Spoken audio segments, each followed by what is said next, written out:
Pada kesempatan ini insya Allah di bab 47, bab tanda-tanda kecintaan Allah Ta'ala kepada hambanya dan anjuran untuk berakhlak dengannya, serta berupaya untuk meraihnya.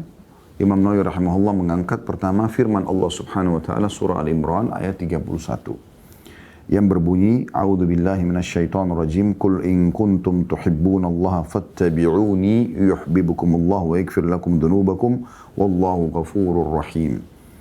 Katakanlah wahai Muhammad, jika kalian benar-benar mencintai Allah maka ikutilah aku. Niscaya Allah mencintai kalian dan mengampuni dosa-dosa kalian. Dan Allah Maha Pengampun lagi Maha Penyayang. Ayat ini teman-teman sekalian adalah ayat yang paling tepat dipilih oleh Imam Nawawi rahimahullah. Allah berikan taufik kepada beliau memilih di bab ini. Bagaimana meraih cinta Allah subhanahu wa ta'ala dan berakhlak dengan itu. Karena memang teman-teman sekalian, kita tidak akan mungkin mengenal Allah subhanahu wa ta'ala tanpa baginda Nabi sallallahu alaihi wasallam. Tidak mungkin, mustahil. Nabi sallallahu alaihi wasallam lah yang telah menyampaikan kepada kita dan memperkenalkan siapa Allah subhanahu wa ta'ala dan terus berjuang dari awal beliau dinobatkan menjadi Nabi selama 13 tahun di Mekah, dari umur 40 tahun sampai 53 tahun, kemudian 10 tahun di Madinah sampai berumur 63 tahun dan beliau wafat alaihi salatu wassalam. Semuanya disampaikan oleh beliau untuk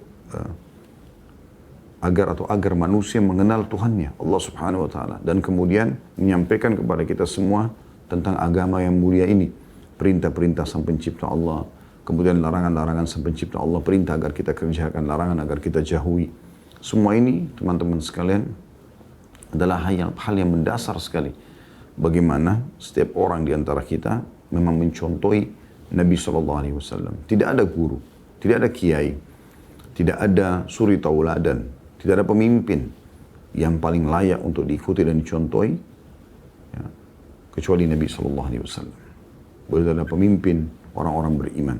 Walaupun beliau sudah wafat, ajarannya, syariatnya akan terus menjadi panduan hidup bagi setiap orang beriman. Manusia terbaik ini telah menyampaikan semua amanah kepada kita.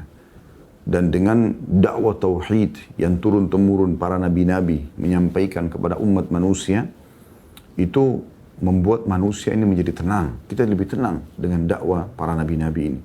Karena dengan kalimat asas dakwah mereka, la ilaha illallah, tidak ada Tuhan yang berhak disembah kecuali Allah, membuat kita tenang. Karena kita tidak perlu lagi mencari Tuhan selain Allah. Bukankah banyak manusia yang tidak mengenal Tuhannya Allah, akhirnya sibuk menyembah pohon, menyembah patung, menyembah bintang, menyembah matahari, menyembah jin, dewa-dewa, menyembah api, ya, menyembah segala macam hal yang memang semuanya adalah makhluk. Sementara orang-orang beriman sangat tenang karena dia menyembah Tuhan yang benar. La ilaha illallah. Tidak ada Tuhan, pencipta, pemilik, penguasa kecuali Allah subhanahu wa ta'ala. Dan Allah untuk memudahkan kita memahami dan mengenalnya, memahami apa yang diinginkan dan mengenal sang pencipta Allah, Allah utus kepada kita ya, para rasulnya yang dari kalangan manusia sendiri supaya mudah kita untuk mengikuti ya, perilakunya dalam penerapan syariat. Nabi Muhammad SAW belum manusia biasa seperti kita. Lahir dari sperma dan sel telur manusia. Lahir dari rahim seorang ibu. Dan melalui masa kanak-kanak, melalui juga masa remaja, melalui masa awal menikah, punya istri, punya anak, punya suka duka. Istrinya meninggal, anaknya meninggal. Sampai beliau dinobatkan juga menjadi nabi. Perjuangan dalam menyampaikan agama ini dengan hinaan, cacian, dengan jihad, peperangan. Juga dengan penerimaan. Ada orang-orang yang menerima dengan sangat mudah. Sampai akhirnya beliau meninggal SAW telah menyampaikan semuanya. Kalau Anda ingin ya, dicintai oleh Allah Subhanahu wa ta'ala, pencipta langit dan bumi ini, pencipta diri Anda sendiri, pencipta semua karakter-karakter Anda, sifat-sifat Anda, semua waktu ya, dan apapun semuanya penciptanya Allah, maka kata kuncinya mengikuti baginda Nabi SAW. Beliaulah orang yang paling terbaik dalam memberikan contoh dalam masalah ini. Makanya Allah memerintahkan Nabi SAW menyampaikan dalam Al-Imran 31 ini. Katakanlah hai Muhammad kepada mereka, kalau kalian mencintai Allah, kalau kalian ingin mencintai Allah, ingin meraih cintanya Allah, maka ikutilah aku. Maka pasti Allah akan mencintai kalian. Karena Allah mengajarkan syariatnya. Ya, menyampaikan kepada Nabi SAW, lalu Nabi SAW sampaikan kepada kita. Dan kalau kita patuh, ibarat seseorang yang patuh pada atasannya. Ya, apalagi ini pencipta, jauh lebih besar haknya. Gitu. Maka tentu dia akan meraih cintanya. Ya, Allah SWT mencintai hamba-hambanya yang soleh, hamba-hambanya yang patuh, yang bertakwa. Maka dikatakan pasti Allah akan mencintai kalian kalau kalian mengikutiku, kata Nabi SAW. Allah perintahkan itu. Dan pasti akan membersihkan kesalahan-kesalahan kalian, memaafkan dosa-dosa kalian. Ya, jadi ini sebuah ayat yang luar biasa, di mana sangat tepat Imam Nawawi mengangkatnya. Karena sekali lagi teman-teman sekalian, tanpa Rasulullah SAW kita tidak akan mengenal Tuhan kita Allah. Kita tidak akan tahu mana yang diperintahkan, mana yang dilarang.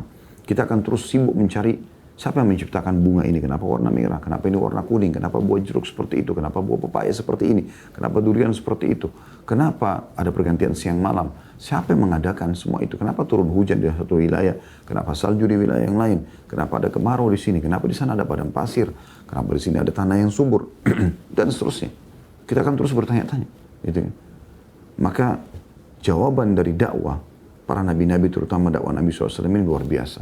Hanya kita jadi tenang, mengetahui Tuhan kita ada, dan mengetahui juga tujuan kita ada di muka bumi ini, dan bagaimana kita akan dikembalikan kepadanya nanti di hari kiamat, dan juga kita akan mendapatkan tempat kenikmatan abadi yaitu surga, dan sudah digambarkan secara rinci tentang surga tersebut oleh Nabi Muhammad SAW.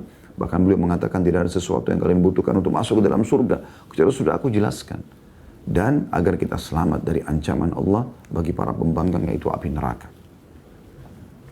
Ayat yang kedua, teman-teman sekalian, diangkat oleh Imam Nawawi rahimahullah adalah surah Al-Maidah ayat 54 yang berbunyi, A'udzu billahi minasyaitonir rajim, ya ayyuhalladzina amanu may yartadda minkum 'an dinihi fasawfa ya'tillahu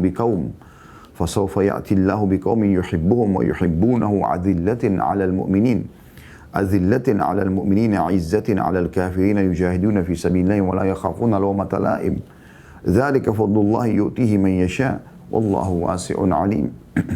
Wahai orang-orang beriman, barang siapa di antara kalian yang murtad atau keluar dari agamanya, maka kelak Allah akan mendatangkan suatu kaum yang telah mencintai mereka dan mereka pun mencintainya.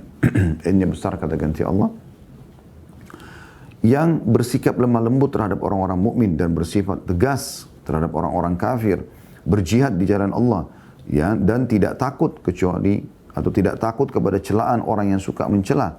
Itulah karunia Allah diberikannya kepada siapa yang dikehendakinya, dan Allah maha luas pemberiannya, lagi maha mengetahui. Ya, saksi bahasan kita di sini teman-teman sekalian dari ayat ini, bagaimana kalau kita tidak mau mengenal Tuhan kita Allah, kita tidak mau mengikuti syariatnya, bahkan sudah ada orang mengenal Islam lalu murtad, maka Allah tidak peduli dengan mereka. Allah tidak butuh dengan mereka. Allah akan datangkan kaum yang mencintai Allah, dan mereka pun dicintai oleh Allah. Mereka selalu lembut sama orang-orang beriman. Mereka tegas dengan orang-orang yang kafir. Dan mereka tidak pernah takut dengan celaan-celaan yang sampai kepada mereka karena mereka beriman kepada Allah. Dan itulah sifat-sifat dari kisah para nabi-nabi. Nabi Nuh alaihissalam dihina oleh kaumnya. Nabi Lut alaihissalam dihina oleh kaumnya. Nabi Ibrahim alaihissalam, Nabi Musa, Nabi Isa, Nabi Yahya, Nabi Zakaria. Nabi-Nabi alaihissalam dibenci oleh kaumnya yang kufur. Tapi mereka tidak berpengaruh, tidak bergeming. Mereka tetap menyampaikan kebenaran, dan akhirnya dalam sejarah manusia tidak akan mungkin didustakan. Allah SWT menangkan orang-orang beriman ini. Walaupun mereka melalui suka dukanya, tapi akhirnya mereka dimenangkan oleh Allah SWT. Tidak ada sesuatu yang lebih penting dalam kehidupan seorang mukmin kecuali meraih cinta Tuhannya Allah SWT. Anda bisa bayangkan begini rasionalnya. Kalau seandainya ada orang yang berwibawa, artinya punya kedudukan, punya segala macam hal. Tapi teman-teman sekalian, kemudian Anda atau orang berlomba-lomba meraih perhatian dia, cinta dia, gitu kan. Maka Anda pun salah satunya berusaha untuk itu. Bagaimana kira-kira perasaan Anda pada saat Anda menjadi salah satu kandidat atau bahkan orang yang paling dicintai oleh orang tersebut? Dia sudah baik, punya jabatan, kaya raya, dermawan, segala macam. Lalu Anda menjadi orang yang dipilih oleh dia untuk selalu diperhatikan. Bagaimana perasaan Anda? Padahal itu manusia. Bisa saja dia meninggal setiap saat, bisa saja dia bangkrut, hilang hartanya, bisa saja dia berubah. Kalau sang pencipta Allah meraih cintanya Allah, ini luar biasa. Semuanya teman-teman, nafas, udara, oksigen yang kita hirup, dengan alat hidung kita yang menghirup ini. Allah yang menciptakan. Mata kita, bolanya, kelopaknya, bulu matanya, urat-uratnya semua di dalam. Dengan cahaya yang ditangkap dan dipantulkan kembali. Allah yang menciptakan. Kuping kita dengan gendangnya yang bentuknya seperti ini. Kemudian kita bisa mendengar. Penciptanya Allah subhanahu wa ta'ala. Lisan kita yang bisa membedakan mana manis, mana asam seketika. Penciptanya Allah. Bibir kita. Syafatain kata Allah. 2 bibir atas dan bawah. Dengan bentuknya yang luar biasa indahnya. Ya, dengan lembutnya dan bisa bertahun-tahun selama kita hidup kita pakai. Ya. Dan itu juga luar biasa. Gitu. Ya. Sekian banyak rambut, alis, ya, kulit, gigi, tangan, kemaluan, semuanya. Sekitar kita yang kita pakai sekarang fasilitas ini penciptanya Allah. Nggak ada yang bisa menciptakan selain Allah SWT. Berapa banyak orang yang sudah mengaku sebagai Tuhan seperti Fir'aun, seperti Namrud. Apa yang mereka bisa lakukan? Nggak bisa buat apa-apa. Namrud Allah matikan dengan seekor lalat. Fir'aun, ya, Allah buat dia putus asa sampai nggak bisa buat apa-apa. Pada saat terjadi ya, air sungai Nil berubah ya, menjadi darah. Dan mereka tidak bisa minum. Akhirnya minta tolong kepada Musa AS agar mohon kepada Allah subhanahu wa ta'ala. Tapi sayangnya dia tetap kufur. Maka Allah jadikan dia sebagai tanda-tanda kebesaran. Mereka sendiri tidak pernah bisa mengatakan air yang mereka minum mereka yang ciptakan. Tapi Allah SWT mengatakan Allahu khaliqu kulli syai'. Allah pencipta segala sesuatunya. Bagaimana teman-teman kalau kita bisa meraih cintanya Allah? Berarti apapun yang kita inginkan Allah akan berikan. Karena dia pencipta langit dan bumi. Kita kalau lagi sehat, lagi ada nikmat melimpah. Yang ciptakan kita Allah, yang ciptakan nikmat itu Allah, yang bisa mempertahankan dan menambahnya hanya Allah. Kalau kita sedang ada musibah, ada masalah, ada sesuatu yang kita tidak senangi, cobaan, yang ciptakan kita Allah, yang ciptakan cobaan tersebut Allah, yang bisa menghilangkan juga hanya Allah. Maka tidak ada sesuatu yang membuat atau menghalangi kita untuk bergantung kepada Allah SWT. Bahkan Allah menginginkan kita untuk manja tanda kutip kepadanya. Merengek, memohon, selalu minta kepada Allah SWT. Bahkan tamak dengan rahmat Allah, bagian daripada ahli yang dianjurkan. Kita boleh sudah sehat, minta agar ditambahkan kesehatan. Sudah kaya, minta diberikan kekayaan tambahan. Sudah punya keturunan, minta diberikan keturunan lebih. Dan seterusnya. Kita boleh tamak dengan rahmat Allah Subhanahu Wa Taala. Maka Allah rahmatnya luas. Rahmatnya Allah wasi'at kulla syai'. Meliputi segala sesuatunya. Maka sangat mahal kalau kita bisa mendapatkan cinta Allah SWT. 2 ayat ini menjelaskan kepada kita. Ya. Yang pertama adalah bagaimana kita mengikuti Nabi SAW. Karena beliau adalah orang yang paling mengenal Allah SWT. Dan bagaimana paling dicintai oleh Allah. Bapak julukan Khalil. Kekasih Allah SWT. Nah kita pun akan ikut dengan Nabi SAW. Begitu juga dengan bersatu dengan orang-orang beriman. Walaupun dibenci oleh orang-orang kafir, orang-orang yang tidak beriman kepada Allah Subhanahu Wa Taala, orang-orang yang benci ya dengan agama Allah Subhanahu Wa Taala, tidak penting. Itu dijelaskan dalam surah An-Maidah 54 tadi. Kita akan masuk teman-teman sekalian ke hadis yang pertama dalam bab kita ini, hadis nomor 391. Dari awal kita belajar dari Abu Hurairah radhiyallahu anhu, beliau berkata, Rasulullah SAW bersabda, Inna Allah Ta'ala qala Man 'ada li waliyan faqad adhantuhu bil harb wa ma taqarraba ilayya 'abdi bi syai'in ahabba ilayya mimma aftaradtuhu 'alayhi wa ma yazalu 'abdi yataqarrabu ilayya bin nawafil hatta uhibbu fa idza ahbabtuhu kuntu sam'ahu alladhi yasma'u bihi wa basarahu alladhi yubsiru bihi wa yadahu allati yabtishu biha wa rijlahu allati yamshi biha wa in sa'alani a'taytuhu wala in ista'adzani la'uidhannahu. Sesungguhnya Allah yang Maha Tinggi berfirman, barang siapa yang memusuhi waliku, maka aku menyatakan perang terhadapnya. Ini potongan pertama hadis, luar biasa. Orang yang menjadi wali Allah, orang yang dekat dengan Allah Subhanahu wa taala, selalu patuh kepada Allah. Yang diperintahkan wajib atau sunnah, sibuk dia mengerjakannya. Dia khawatir ketinggalan. Dia khawatir berkurang pahalanya. Yang dilarang oleh Allah haram, juga makruh pun dijauhi. Sejauh-jauhnya. Kita temukan orang-orang wali-wali Allah ini selalu dekat dengan Allah. Sibuk dari detik ke detik selalu dengan kedekatan diri kepada Allah SWT.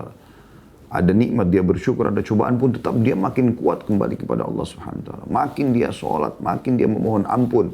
Makin dia merengek kepada Tuhannya Allah SWT. Itu sifat orang beriman. Maka siapa yang memusuhi wali Allah, Ini hati-hati teman-teman sekalian. Anda kalau digoda oleh syaitan untuk memusuhi orang-orang yang dekat dengan Allah, hati-hati. Allah mengatakan, faqad azantuhu bil harb. Aku telah mengiklankan peperangan padanya. Kalau kita punya masalah dengan tetangga, lalu tetangga itu menyatakan, saya akan perang dengan tetangga saya. Satu orang aja. Kita sudah kerepotan sebenarnya untuk menghadapi dia. Karena kita tidak tahu kapan dia mengganggu kita, kapan dia menyusahkan kita. Ya. Strategi apa yang dia lakukan untuk mencelakakan kita misalnya. Bagaimana dengan Allah Subhanahu wa Ta'ala? Yang Allah setiap saat bisa mencabut roh kita, bisa melumpuhkan, bisa membutakan, bisa mentulikan, bisa segala macam. Na'udzubillah. Semoga Allah selamatkan kita dari semua siksaannya. Makanya Nabi SAW mengajarkan kepada kita dalam sujud kita agar mohon kepada Allah. Jangan sampai kita ya, kena hukuman Allah SWT. Allah min ya'udzubika biridhaka min sakhtik. Ya Allah, aku mohon dengan keridhaanmu dari segala murkamu. Wa bimu'afatika min 'uqubatik, dan pemaafanmu ya dari semua siksaanmu atau hukumanmu. Fabika minka la uhsi thana'an 'alaika anta kama athnayta 'ala nafsi. Ya. Dan semua aku kembalikan kepadamu ya Allah. Aku tidak memujimu kecuali seperti apa yang kau harapkan ya Allah. Karena kita tidak mampu memuji Allah Subhanahu wa Ta'ala. Maka teman-teman sekalian, jadilah wali-wali Allah, jadilah orang yang baik, jadilah orang yang patuh. Dan itu orang yang beriman punya kenikmatan. Orang beriman itu bisa makan, bisa minum, bisa tidur, bisa biologis, bisa menjadi orang yang tertinggi jabatannya, bisa menjadi orang yang paling kaya raya, bisa menjadi orang yang paling pintar. Enggak ada larangan. Bahkan orang beriman memang dianjurkan orang menjadi paling bersih, ya, bersih secara fisik, bersih secara jiwa, bersih secara fisik, pakaiannya bersih, jauh dari najis, penampilannya rapi. Karena selalu berpegang pada hadis Nabi SAW, Inna Allah jamilun hibbul jamal. Allah indah, rapi, bersih, suka semua itu. Ya. Kemudian juga ya, dia tahu kalau dia najis, dia kotor, maka tidak diterima sholatnya kalau dia najis. Ya. Ada najis di badannya atau di pakaiannya. Ya. Kemudian juga ya, kalau dia niatkan, kalau dia mandi, dia bersihkan badannya, maka dia tahu itu akan ada pahala dari sesuatu yang mubah menjadi sunnah. Ya. Kalau merawat apa yang Allah amanahkan, maka jenazah pun dimandikan. Karena mau dikembalikan kepada penciptanya, sang pencipta Allah Subhanahu wa Ta'ala. Begitu juga dengan kejiwaan. Penyakit-penyakit hati bersih dari orang-orang beriman. Kita tahu dilarang orang beriman itu untuk dendam, iri, dengki.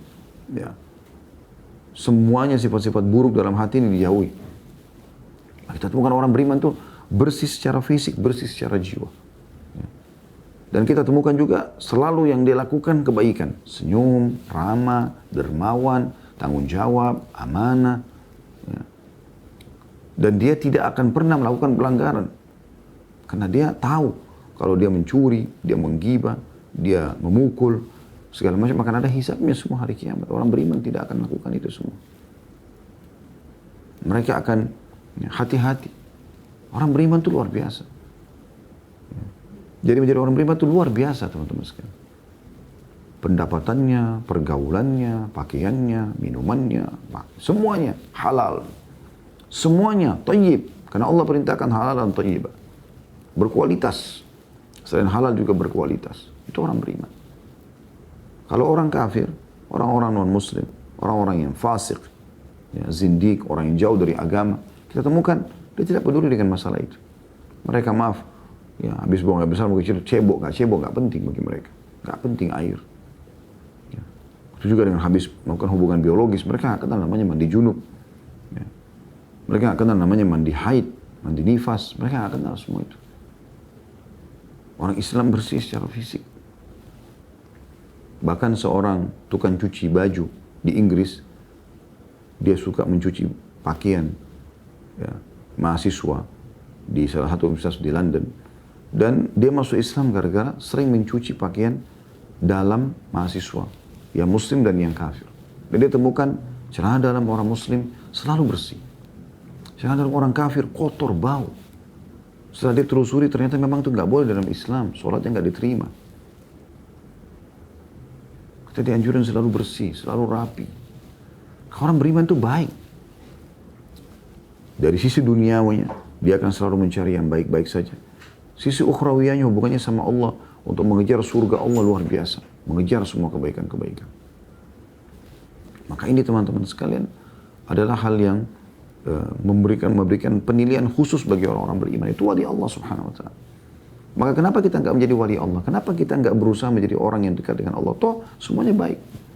Untuk apa kita menodai keimanan kita dan kedekatan kita kepada Allah SWT dengan maksiat? Untuk apa? Untuk apa teman-teman berhijab syar'i? Untuk apa Anda berjenggot? Untuk apa Anda menjalankan sunnah-sunnah Nabi SAW? Tapi Anda masih buka pintu maksiat. Kenapa nggak 100% menjadi orang baik? Supaya Anda betul-betul merasakan kecintaan Allah Subhanahu wa ta'ala. Dan kalau Anda sudah dekatkan diri kepada Allah begini, dengan memaksakan diri agar bisa dekat dengan Allah Subhanahu wa ta'ala. Sebagaimana Allah mengatakan dalam Al-Quran, A'udzubillahi minasyaitonir rajim, walladzina jahadu fina lanahdiyannahum subulana. Orang-orang yang memaksakan diri, ya, berjihad menuju ke jalan kami akan tunjukkan jalan-jalan menuju kami. Maka kita berusaha. Dan di sini jaminan dari Allah Subhanahu wa ta'ala di potongan pertama hadis ini, yaitu siapa yang memerangi waliku kata Allah, maka aku akan mengiklankan perang. Artinya Allah akan membela Anda sebagai walinya. Kemudian potongan kedua dari hadis, wa ma taqarraba ilayya 'abdi bi syai'in ahabba ilayya mimma aftaradtuhu 'alaihi. Dan tidak ada sesuatu kata Allah SWT yang lebih aku cintai dari seorang hamba dibandingkan dengan apa yang aku wajibkan padanya. Jadi perbuatan wajib itu seperti misalnya sholat 5 waktu. Kayak sekarang kita puasa Ramadan, mengeluarkan zakat mal, ya. Kemudian haji, ya bagi yang mampu. Yang wajib-wajib. Itu pun kalau Anda kerjakan yang wajib saja, sudah cukup untuk mendapatkan cinta Allah. Apalagi kalau Anda tambahkan dengan yang sunnah-sunnah. Sebagaimana nanti akan dijelaskan dalam mutiara yang ketiga dari hadis ini. Ini mutiara yang keduanya. Jadi Anda harusnya teman-teman betul-betul memperhatikan atau memberikan perhatian khusus pada ibadah wajib Anda. Perhatian khusus sekali. Kayak misalnya sholat 5 waktu khusus. Pakaiannya Anda perhatikan benar-benar bagus. Bersih. Bacaan Anda semuanya benar. Ya. Fasih, benar. Konsentrasi. Gerakannya semua benar. Ya. Dalam sholat, dalam baca Al-Quran konsentrasi, dalam berzikir konsentrasi. Dan dalam sedekah maksimal. Memberikan yang terbaik di jalan Allah SWT. Toh kembali kepada kita semuanya. Semua amalan-amalan akan kembali kepada kita. Lakukan maksimal. Tapi yang paling Allah cinta yang diwajibkan. Oleh karena itu kemas baik-baik yang wajib-wajib itu. Ada orang khusyuk dalam sholat malam. Baca ayat yang panjang sholat malam. Tapi sholat wajibnya dibengkalikan. Seperti orang yang kejar ikan teri, lupa ikan pausnya. Enggak. Ada orang sibuk sholat malam, lalu kebablasan tidur, subuhnya lewat. Ini ngejar ikan teri, ikan pausnya lewat. Bagaimana bisa? Kalau Anda mau sholat malam, jangan luput sholat subuhnya. Gitu kan? Itu penting. Anda sibuk sedekah, tapi Anda lupa dengan zakatnya. Zakat yang wajib. Sedekah sunnah. Anda sibuk dengan umrah, Anda lupa hajinya. Anda sibuk dengan yang sunnah, Anda lupakan yang wajib.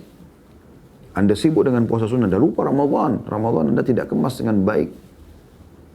Padahal ini adalah amal yang paling Allah cintai. Oleh karena itu teman-teman, maksimalkan. Ya. Semua perhatikan dari hal yang kecil sampai hal yang besar. Semuanya. Tadi sudah saya bahasakan dari penampilan kita menghadap kepada Allah Subhanahu wa ta'ala. Ya, dari hal yang terbaik yang kita berikan, dari bacaan, dari gerakan kalau sholat, dari sedekah yang terbaik, dari dalam zakat, harta yang terbaik. Kemudian puasa Ramadan kita selalu isi dengan hal-hal yang baik. Semuanya yang terbaik. Haji pun kita nikmati fasilitas yang terbaik. Keluarkan uang. Tidak usah peduli dengan nilainya. Toh Allah juga akan ganti. Lakukan itu. Pernah ada seorang sahabat Badui menanyakan apa yang diwajibkan atas dia. Lalu Nabi SAW sebutkan tentang 5 rukun Islam. Kemudian orang itu mengatakan, saya tidak akan menambah dan menguranginya ya Rasulullah. Kata Nabi SAW dalam 2 riwayat. Yang pertama, beruntunglah orang ini kalau dia jujur. Kemudian riwayat yang kedua, siapa yang mau lihat ahli surga, lihat orang ini. Jadi yang wajib itu sudah cukup mendapatkan cinta Allah Subhanahu wa ta'ala. Anda mau ekstra, seperti Anda kalau dikerja lembur, ini mutiara yang ketiga. Potongan hadisnya kata Nabi SAW, wa ma yazalu abdi, ini kata Allah SWT, ayat hadis qudsi ya. Wa ma yazalu abdi yataqarrabu ilayya bin nawafil hatta uhibbu. Dan seorang hamba terus mendekatkan diri kepadaku dengan amal-amal sunnah. Artinya terus dia kejar meningkatkan kuantitas dan kualitasnya. Kalau biasa dia sholat malam hanya 2 rakaat, sekarang dia 4 rakaat. Kalau 4 rakaat dia 8, dia naik 6 rakaat, 8 rakaat terus dia cari sampai yang paling afdol. Seorang mukmin tidak akan puas sampai dia sampai pada level afdol yang terbaik. Kemudian dia istiqomah sampai dia meninggal bertahan dengan amal yang paling afdol itu.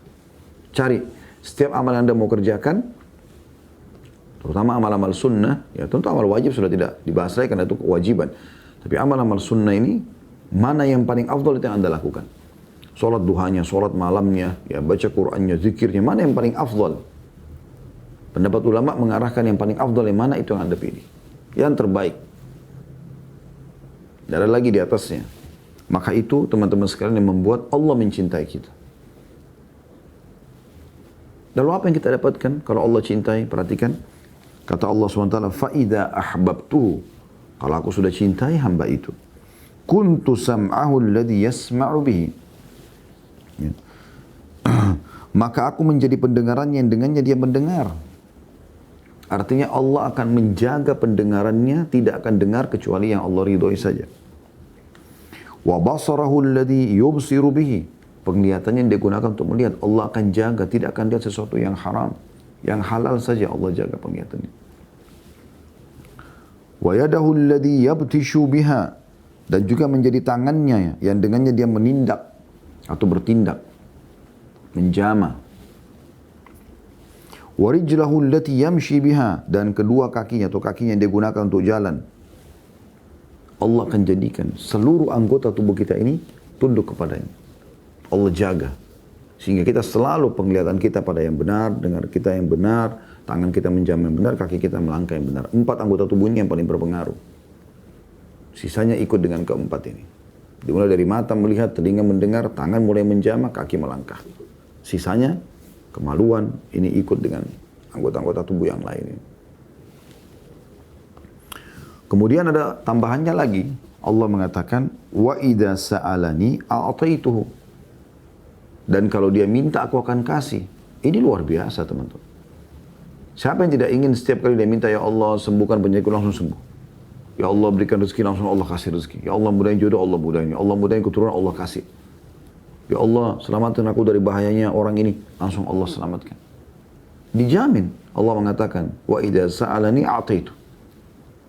Syaratnya sederhana tadi. Ya, mengerjakan yang wajib dan yang sunnah. Terus dia sibuk dari situ. Ya, dari wajib ke sunnah, sunnah ke wajib. Jadi dia selalu waktu-waktunya diisi dengan keridhaan Allah Subhanahu wa taala. Maka dengan itu apapun yang diminta Allah kasih. Selama yang dia minta bukan haram. Dan yang terakhir, wala in ista'adzani la'uidzannahu. Dan kalau seandainya dia minta perlindungan kepadaku, pasti aku akan lindungi. Ini mutiara yang luar biasa. Ya. Jadi kesimpulannya teman-teman sekalian, bagaimana kita menjadi wali Allah. Siapa wali Allah? Ya, orang yang sibuk mengerjakan yang wajib dan orang yang sibuk mengerjakan yang sunnah. Dan kalau sudah menjadi wali Allah, karena dia mengerjakan yang wajib, mengerjakan yang sunnah, Allah akan, perhatikan tadi itu, Allah akan jadi pendengaran yang dia mendengar, penglihatannya yang melihat, tangannya yang menjama, kakinya yang melangkah. Kalau dia mohon kepada Allah dikasih, kalau dia minta tolong akan dilindungi atau diberikan. Atau kalau dia minta perlindungan, Allah akan lindungi. Apalagi yang kita harapkan setelah ini semua teman-teman. Keutamaan yang luar biasa. Allah sebagai pencipta langsung turun tangan memenuhi semua kebutuhan Anda. Menyelamatkan Anda dari semua mara bahaya. Dan hadis ini, hadis yang sahih diriwayatkan oleh Bukhari.